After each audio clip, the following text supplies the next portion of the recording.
کیا کہا جاتا ہے کہ جی جو رزق ہے وہ عورت کے نصیب کا ہے اور جو اولاد ہے وہ مرد کے نصیب کی ہے، ٹھیک ہے؟ یہ نہیں، یہ بالکل غلط بات ہے۔ قرآن و حدیث کی ہزاروں دلائل اس پر موجود ہیں کہ ہر ایک اپنی اپنی قسمت کا رزق لے کر آتا ہے، یعنی گویا کہ اللہ تبارک و تعالیٰ نے ازل سے ہی رزق کی تقسیم کا ارادہ فرما لیا ہے۔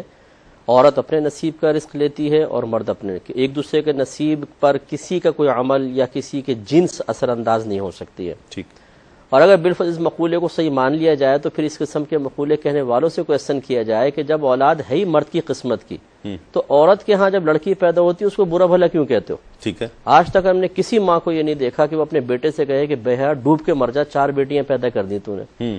بہو کو ضرور کہیں گی کہ یہ ایسی منوس گھر میں آئی ہے، 4 بیٹیاں پیدا کر دی ہے اس نے۔ تو یا تو یہ مقولہ بدل لو، اور اگر اس مقولے کو صحیح مانتے ہو تو پھر بیٹے کو لعنت ملامت کرو۔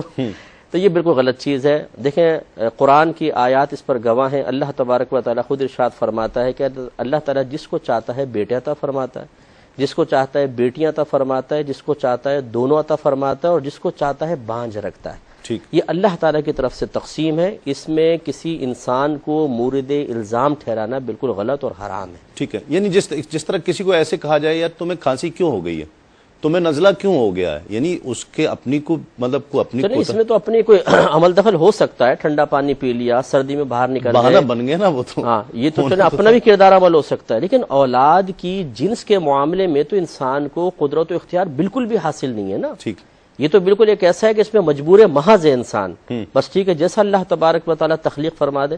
یہ بخاری کی روایت ہے، نبی کریم صلی اللہ علیہ وسلم نے فرمایا کہ جب بچہ ماں کے پیٹ میں 4 ماہ کا ہوتا ہے تو ایک فرشتہ اللہ کے حکم سے وہاں آتا ہے اور اللہ تبارک و تعالیٰ سے پوچھتا ہے، کئی کویسچنز ہیں اس میں، ایک یہ ہے کہ اللہ تعالیٰ اس کو لڑکا بناؤ یا لڑکی، تو جو اللہ تعالیٰ حکم ارشاد فرماتا ہے اس کے مطابق اس کی جنس متعین کر دی جاتی ہے۔ تو اس میں انسان کی قدرت و اختیار کا کوئی دخل نہیں ہے، لہذا اس کی وجہ سے کسی عورت کو، کسی کی بچی کو، کہ وہ خود بھی کسی کی بیٹی ہے، اسے مورد الزام ٹھہرا کے ذہنی ٹینشن میں مبتلا کرنا بہت بڑا گناہ ہے۔ اچھا پھر ایک آخری بات یہ کہ جو ساس تانا زنی کر رہی ہے کہ تو اتنی منوس ہے کہ 4 بیٹیاں پیدا کر دی، اس سے پوچھیں کہ تمہاری اپنی والدہ منوس تھی کہ نہیں تھی کہ اس نے تمہیں پیدا کیا؟